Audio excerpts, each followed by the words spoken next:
This is the Full Ton Podcast.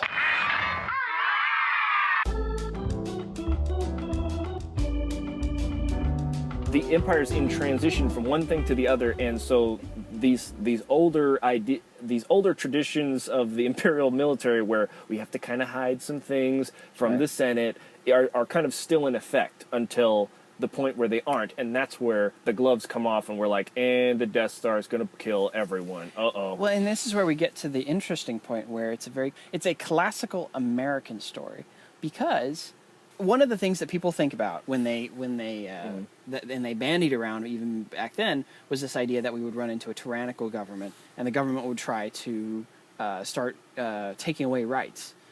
You know, and that's kind of what you're seeing there. That's really what you're seeing there. Well, yeah, and then people take up their own arms in a self-funded rebellion against the overpowering government, and they still win because they're right. Yeah. You know, that's like a classical American consciousness right there. That is the American Revolution 101. Oh yeah. It's very much leaning towards that, and it's what you're seeing in episode 4 is kind of that this empire is finally completing this process of transformation and reduction of rights that they've started a long time ago, and that and that's why the Rebel Alliance exists in the first place, is because it's not because, you know, it's not a simple matter of them just resisting because they're indigenous to somewhere, and then the Empire came and blew them up. Like, it's not really a racial thing. It's not. Well, yeah, it has nothing to do with that. Not just racial, but like they keep talking about the Empire coming to places and conquering them in the new movies, and I'm so confused with dude, the Empire is the government. Right. Are they coming to conquer themselves? I don't understand. Yeah. This doesn't make sense. Well, I think it's a matter of they've already conquered everywhere. They are the Republic. The difference is that when you have dissidents, I think that's what they were trying to Yeah. imply, that basically, you know, this is them consolidating their power in the Outer Rim. Yeah, I think but they don't talk about it like that. They only really talk about how it's bad if they massacre a bunch of people, not about how it's bad because they slowly took away everyone's rights and now we're all stuck here. Right. So they don't talk about it like that, and that's why it seems so. Well, you know, conquest. Conquest is not the only thing that makes you evil. That's really the point. Is. Yeah, and that's not. And power is not the only thing that makes you evil. It's the exercise of power that it just limits other people's rights. And it's like they don't have to talk about these a lot. It doesn't really change the plot that much, but it gives the Empire so much more depth and so much more scale that the fact that they don't just go straight to and then they scooshed everything because they're bad. Right. You know? Right. And also they like pollution because they're bad. So anyway, moving on through The Empire Strikes Back, it opens with this great. I think the Battle of Hoth is that's like my first go-to when I think Battle of Hoth. Yeah, pretty much, and it's really excellent the way it flows and the way it manages to focus on the main characters without losing track of the Rebel Alliance, and then finally the rebels leave and things work out. And like I said, a lot of this is because I think they take their time and they allow themselves to build suspense. Oh yeah, and that's something we really don't see. They lead up. We get like a minute of suspense in any of the more recent movies. Like 7 or 8, either of them. Yeah. They both have like 4 minutes of suspense, and then it's like, oh, we're done. You know. Yeah. And I mean, that's why there's so little payoff. I think they're copying. I think what they're doing is they're trying to copy the superhero movies in this respect. Yeah. Like, you know, the bad guys in like Infinity War when they attack Wakanda. Yeah. It's like you don't hear anything about the army that the enemy Thanos' henchmen. It just shows up. It just you don't really know anything about it until like one drop pod bounces off Wakanda's shield, and then the one lady, she goes, "We have blood to spare," and you're like, "Oh no!" Yeah. Here come the bad guys, and there's a bajillion of them. That's the entire setup for that, and that's.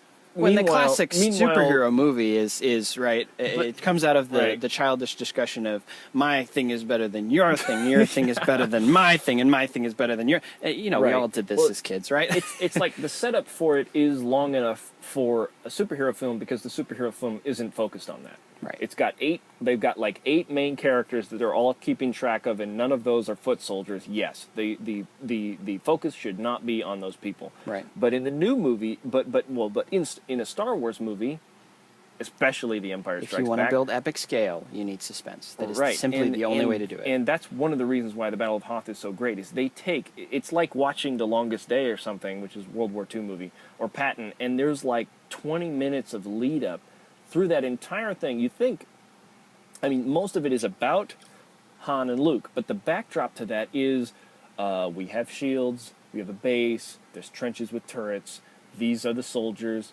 these are the pilots, this is where they live, it's cold, everybody's uncomfortable, we're hiding. All of these things are set up over this 20, 30, 40... I don't think it's a massive exercise in show, not tell. Right. I think the Battle of Hoth doesn't even happen until like minute 25 or something or maybe minute 30. Yeah. And that's when the battle actually even starts. And plus, they show it from both sides. They show you have Darth Vader and he's interacting with his officers. And that's where you get a sense of what the Empire is doing. Like, the rebels don't complain. You don't have arguments with them, really. I mean, even when Han's chewing them out, but you know that Han's chewing them out because he's got a lot of other emotional issues going on. And so I don't even think he really chews anybody out except trying to fix his thing. He's just telling them to do their job better. Well, That's all. Yeah, he's not like, you're an idiot, you know? Well, yeah, most of it, but you can kind of tell that he's keyed up about something. Yeah. And so he's not doing it to the point where you're like, dude, chill out. But you're also not noticing it at all. And so you kind of laugh because it's like, ha, he likes Leia. Well, and he wants to get out of there alive with his ship, you know? He's like, ha, he doesn't want to go, really. Ha, he's afraid that Luke's going to die. He likes Luke, you know? So then he goes out into the storm, and we, establish all this stuff. And that delays us long enough that we can have the scenes where the Imperials are showing up, and you see them, and they're like, they've been searching, and it feels like they've been searching for a long time because it's been like 25 minutes. They had to find the rebels before they can squash them. That's the whole deal. They can't find them. If they can't find the rebels, they can't squash them. And this is a key. This is a key thing in warfare, and this is something that I think that movie does really well, and even episode 6 does really well, which hopefully we talk about here in a minute. Information is everything. Exactly, and it's everything. And that's why Admiral Ozzel is bad at his job, and Darth Vader is good at his job. Exactly. And that's why they're resetting up Darth Vader in those scenes, basically. Right. They reset up Darth Vader. They've reset up all our main characters. We like them. We understand what their job is. We understand how they've grown. They've all become a little more professional. Right. They've all moved into these different roles. Vader's running the ship now. He's not beholden to somebody like Tarkin. Basically, when Ozzel tries to become the new Tarkin for the sequel, Vader kills him and says, Piet, you're in charge. You're my new right-handed man. Well, and it's because, I mean, this is what makes Vader scary, is one, he doesn't trust the system. He doesn't trust anybody to do anything for him. And if he does, he'll have your head, you know.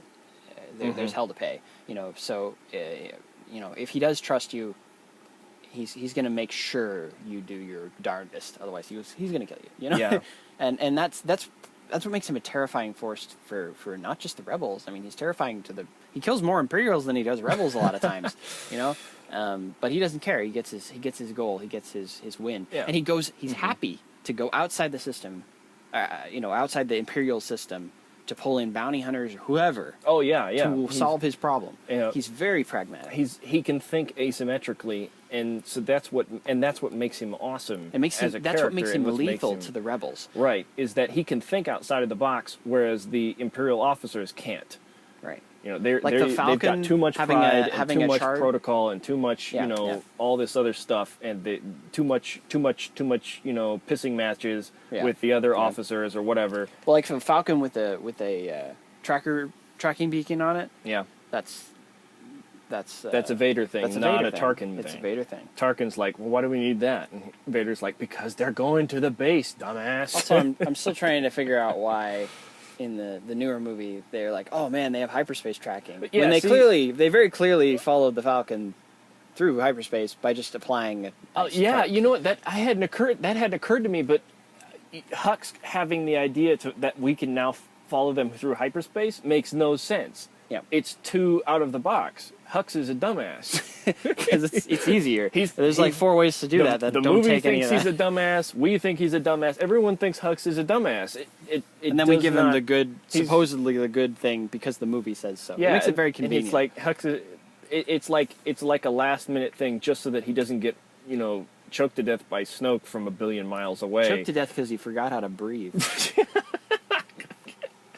Sheesh. Yeah. So So if we can move on to episode 6. well, we have a fight at the end of That's a good point. of Empire as well. Well, most I of wouldn't it. consider that too much military at that point. Well, But yeah, it does come to the duels. We can postpone the duels to a different, I guess, thing. We're Yeah, mostly let's do that focusing later. on battles right now. So, okay.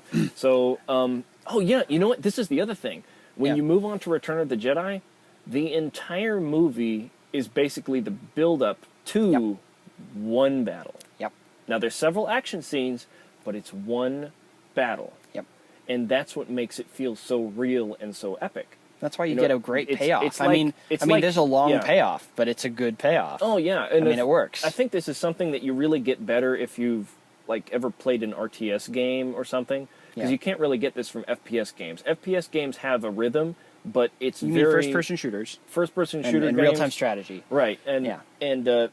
it's, if you're not into games, I guess you can get this from just reading the history books, really. But the thing about like an RTS, a real-time strategy game like StarCraft or Command and Conquer or whatever, is that you really get a sense of this thing costs this much to put on the battlefield. In an FPS game, you have yourself, and you aim at a whole bunch of stuff.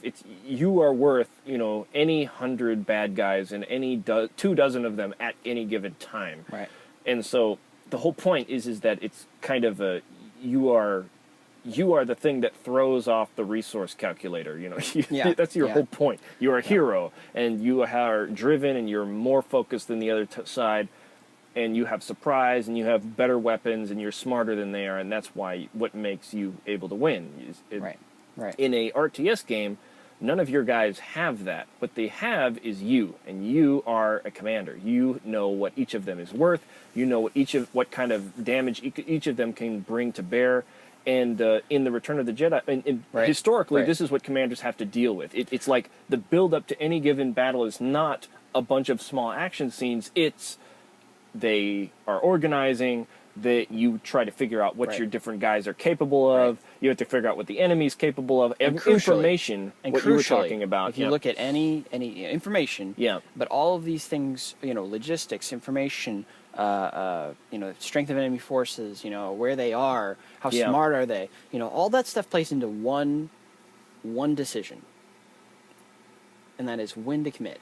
And that's what you'll see if you look Yeah. at any given battle. Because after you commit, you really can't control it. Right. That you once you've gone in, it's like no plan survives the chaos of battle, and that's why no plan ever really it would make no sense to you if you watched a movie and the plan went perfectly. Like if it really just went perfectly. Yeah. Like even if you look at something like Ocean's 11 or something like that, there's always some little screw up, and then it's not really a screw up. And it's like they have to Yeah, double there's change always- you, because if it just went according to plan, that would be kind of boring and it wouldn't feel real. Well, if they do, if everything does go according to the plan, they don't let the audience know what the plan is. Right, In other words, exactly. it changes the way you tell the scene. Right.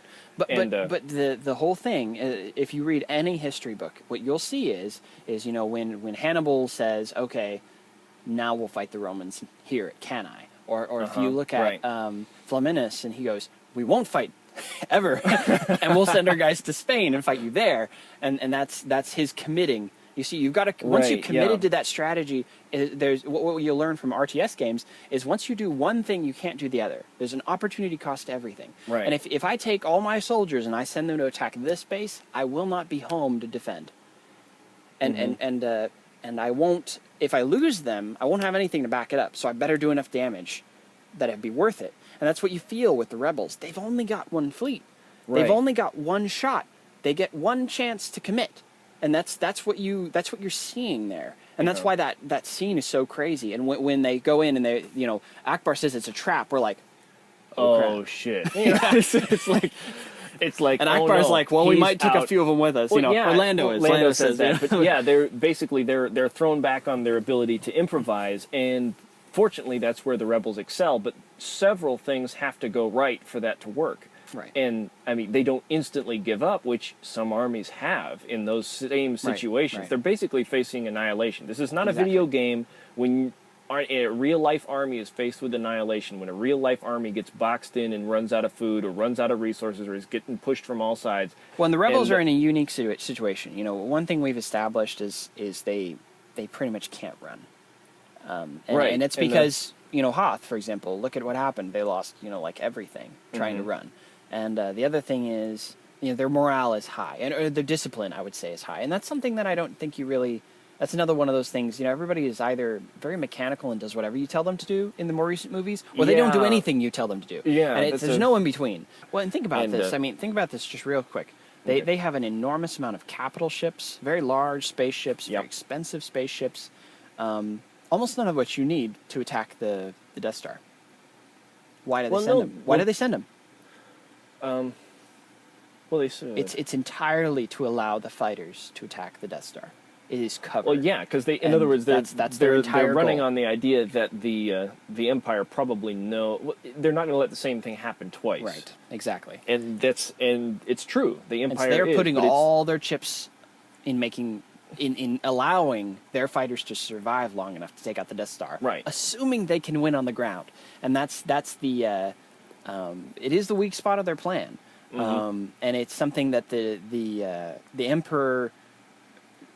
You know, tricks them into by having more troops on the ground than they anticipated, you know? I mean, that's what that is. That's when he says, you know, well, I have a whole legion of my best troops, and unfortunately they have teddy bears. But, you know, that's the one thing that really breaks down in that whole thing. But well, you see, I think this is interesting also because the Ewoks kind of symbolize this thing where Lucas and his idea of what was possible and what wasn't would kind of break down. And you notice that back when he was making the original trilogy, he had a lot of people that were kind of giving him advice on the side. Like some of these people they brought into the new movies, like Lawrence Kasdan, but there was also people like his wife who really helped at the time with the edit of the first Star Wars. Like before she was editing it, it was this huge, long, slow mess. And we all know what happened when she wasn't around anymore. You had the prequels, and things drag on forever and never resolve. Note to self: get good wife. That's true. Because she was an editor, and because that was her job, she had this sense of timing, and that helped her set up all of these things that would happen at the end, so that they made sense, so that they felt like they were leading up to this. Well, you'll notice one of the very interesting things about even Episode 1 and Episode 2... I'm sorry. I missed the point. I was coming around to the point. We were talking about Ewoks. See, and the thing is that, see, by the time you had the Return of the Jedi, and like they'll talk about all the kind of different things that people were wanted to happen. Like, what was it? I think Harrison Ford wanted Solo to die. Because he didn't feel like there was a job for him.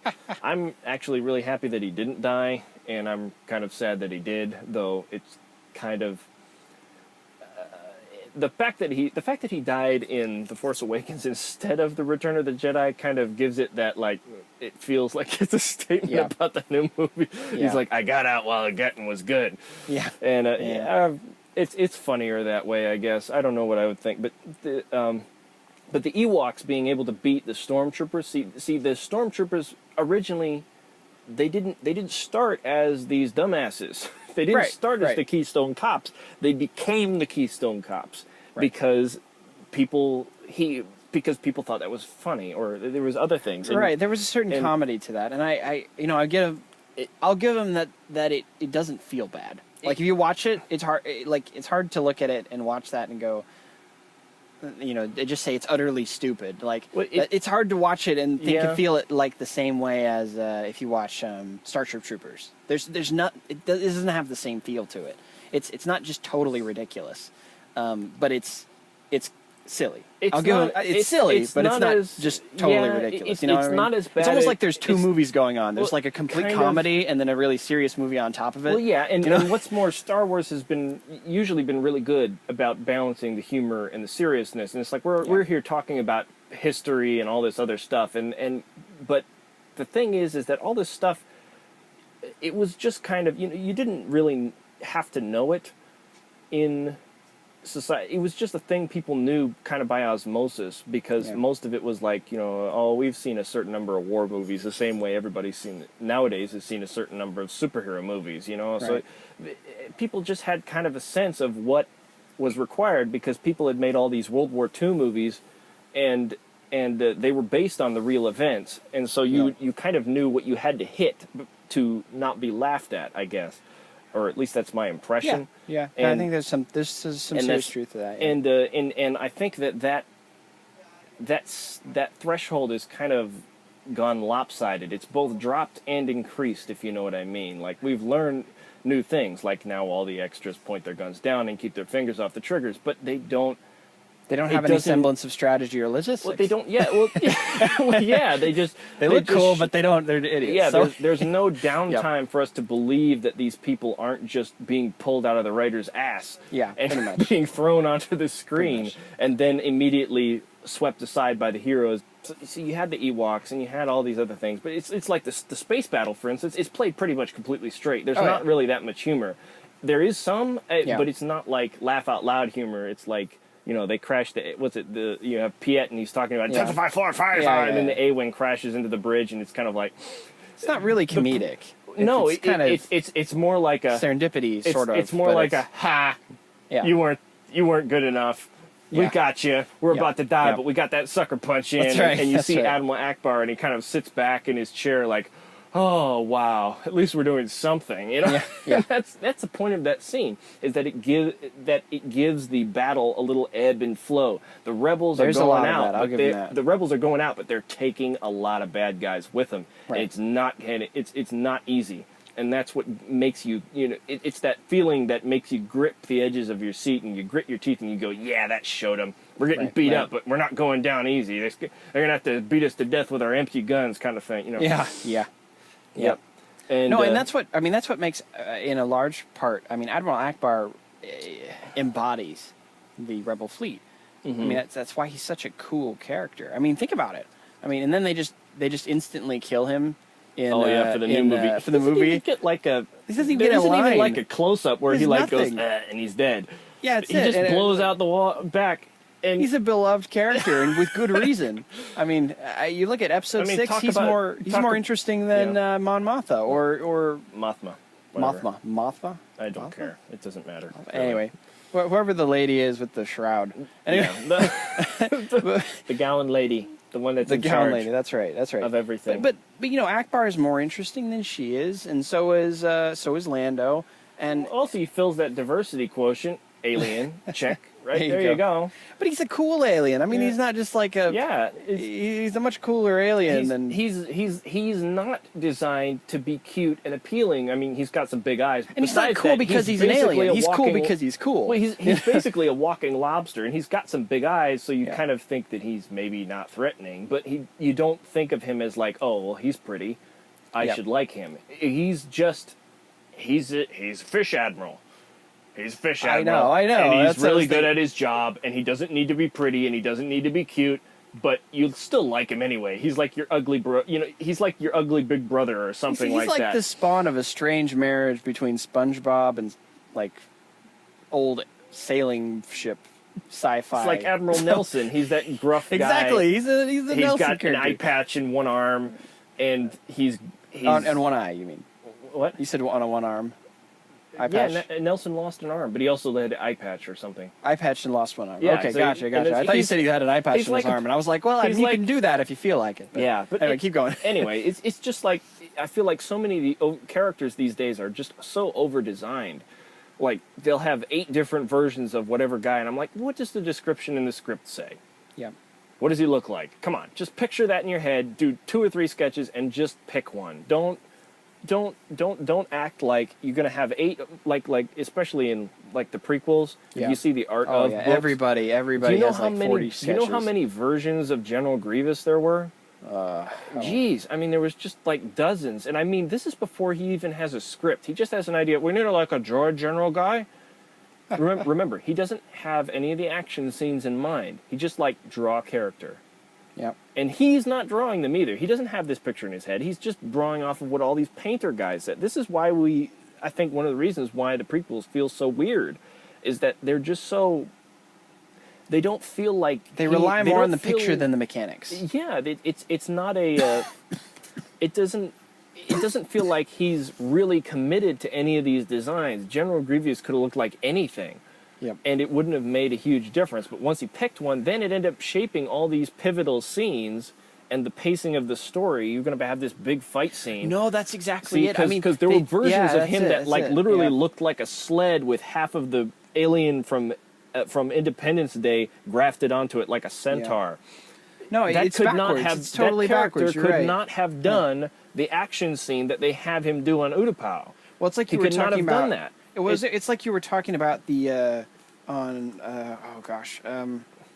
but basically what's happening is that the looks of the character and the picture of the character is deciding the way the scene and the plot goes, not the other way around. Exactly. And the setting should define more about which character you use, according, if you're a military strategist, Yeah. But the setting decides that, and the characters that you're dealing with, if you're fighting.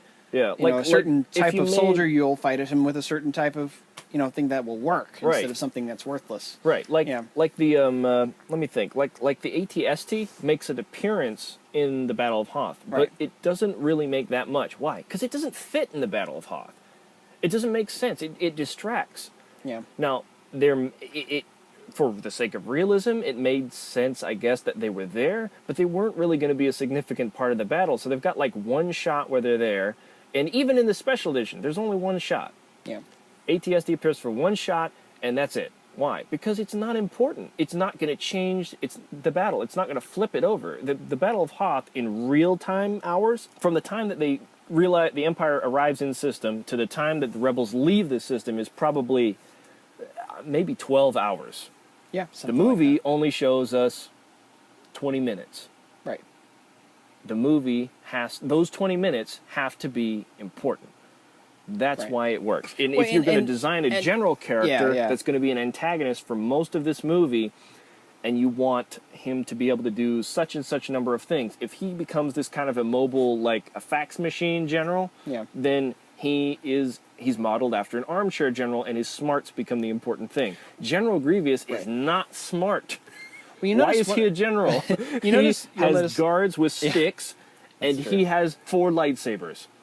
He's like a transformer Jedi. That's true. With a cough. who doesn't use his troops at all. That's what he does. Yeah. And if he looks completely different, or if he acts completely different, or talks completely different, he changes the plot. Yeah. He changes the flow. He changes his purpose in the story and what he symbolizes. And if you don't know what that is, then why are you just... You don't have a script. You just don't have a script. You're just at that point. You're just improvising. Yep. And it could be okay improvisation, but don't pretend that you thought you had this all figured out. Write a TV show. Don't make a movie. Exactly. It's just like... Yep, that makes sense. Yeah, so... Huh. And that explains also why, because this is something that really bothers me, is that they'll use things like assault tactics where they just have everybody charge at the enemy. They enjoy using that because I guess it's easy to make chaotic, and I guess it makes the shots interesting.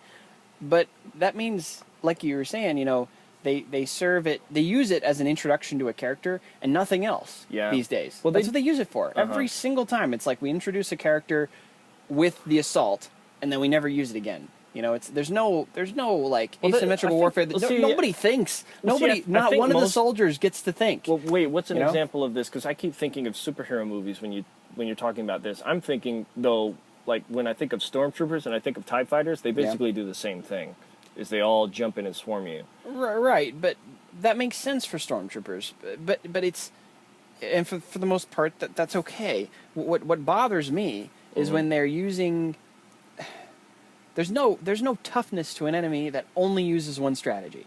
You get what I'm saying? Yeah. If you're fighting zombies, the reason why zombies are easy to kill is because they only follow one strategy. Pretty much. Which means it makes them extraordinarily easy to manipulate. And that's why zombie stories are usually not about fighting the zombies. Like, Right. once they figure out how to fight the zombies, it becomes about the lack of resources needed to fight the zombies, and then it becomes about trying to fight other people for those resources, right. and that's what the movies, that's what those stories are usually really about. It's just set in it's the setting more than it is the enemy. Zombies are like this perfect catalyst for what would you do if. Yeah. And then but the think about setting this. tends Think to about the determine difference the between the dynamics of it. Tantive 4. Think about the difference between the Tantive 4 and the invasion of Hoth, right?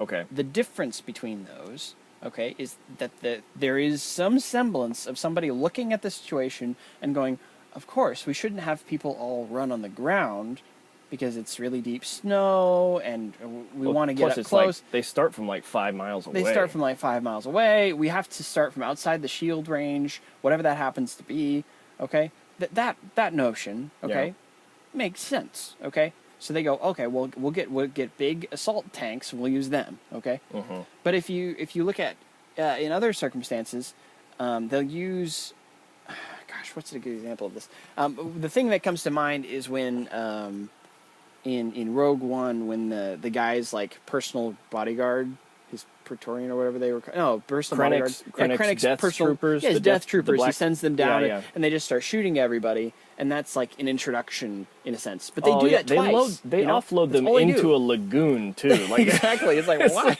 It's like here just to lock you down so you can make a perfect target in the middle of the. It's like a video game boss, and that's all we get. There's no, and I think this is probably in some sense the blindness of video games, is that a lot of times we spend so much time.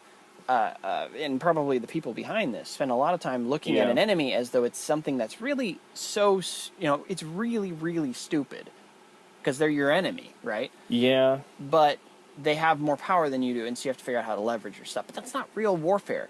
The real warfare is when the enemy has equivalent power to you, which is scary already, okay? And they're as smart or smarter than you are most of the time. Yeah. That is terrifying. This is where you actually have to exploit a weakness instead of just learn a technique. Or learn your enemy's mind well enough to trick them. Exactly, yeah. And that is what real warfare is. Like Sun Tzu says, all war is deception. And if we don't get a deception play, we're not fighting a real enemy. We're fighting a force of nature. And I think that's something that we feel like we're always seeing in the recent movies because they don't allow the enemy to think. But yeah, like we were talking about The Force Awakens one time, and the scene where they have the castle scene where the castle gets blown up, and the First Order shows up. That's one scene where it does not make sense that either the First Order or the Resistance is assaulting this position.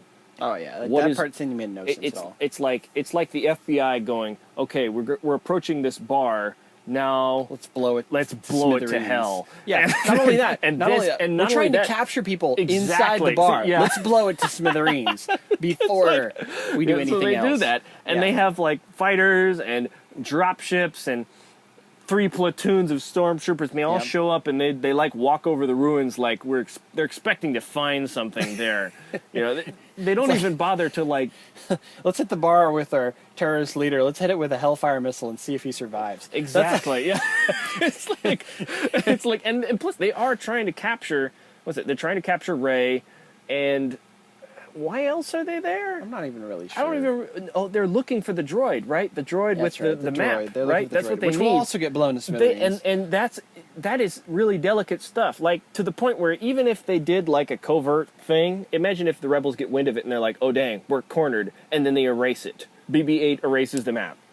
Oh well, looks like it was all from naught. Yeah. Then you blow up the castle, but still, it's oh my gosh, it's just so. It's so clumsy. I mean, and then later on, speaking of video game bosses, so Finn has his lightsaber, right? Yeah. Maz hands him the lightsaber, and he runs basically back and forth across this ruin area for about 5 minutes, just shooting every other stormtrooper he sees. And then suddenly there's the one guy who goes, "Traitor!" And Finn turns around, and there's a normal stormtrooper carrying a rifle and a riot shield, a small baton. riot shield, and he pulls his baton out, and I'm thinking, wait a minute, back up.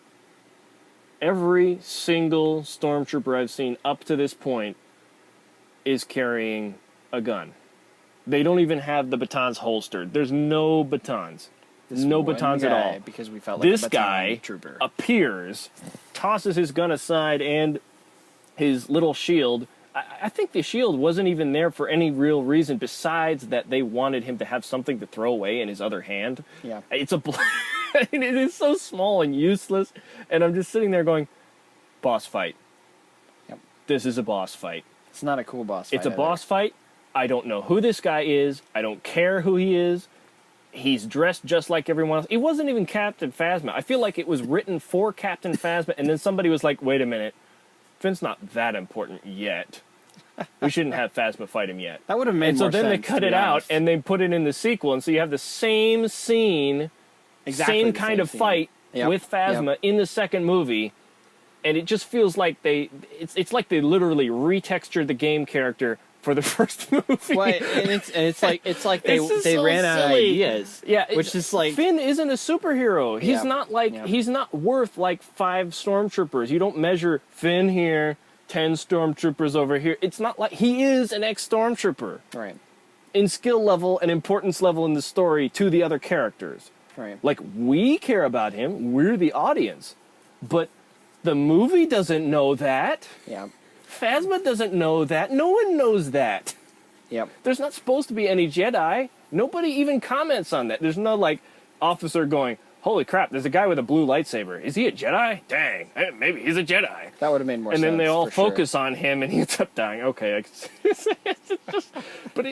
there's nothing. It's just like it's so staged looking and silly. It just doesn't. It doesn't serve the plot either. I mean, there's no reason for it. Yeah, absolutely none. It's a huge. It's just it is entirely to waste Finn's time. It's entirely to waste keep him Finn's engaged time. doing something while Han is doing something cool, which they were already doing. They were wasting his time with extra stormtroopers. That was it. Pretty much. That was it. Yeah. Yeah. It feels like they're showing off the other characters, and then they just kind of filled in the gaps. Have Finn do something, or instantly killed him off like Phasma. Yeah.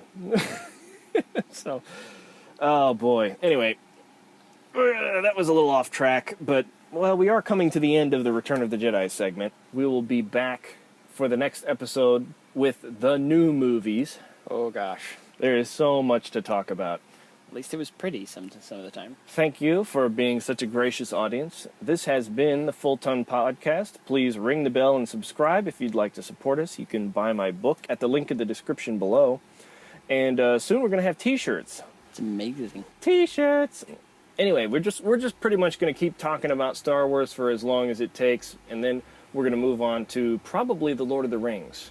Yeah, and I'm looking forward to that. Those are some really interesting stuff there. We have to rewatch those between now and then. Yeah, we'll have to do some serious research. I'm looking forward to this. Right now, I'm trying to get these out on a weekly basis, and soon they should be up on iTunes and maybe SoundCloud or something like that. I'm not sure. I've been thinking about starting a Twitch channel. If you liked the show, leave us a comment, and if you didn't, leave us a comment as well, I guess. Until next time, I've been John Fulton. I am usually Matthew Fulton. And we'll see you later. Bye. Bye.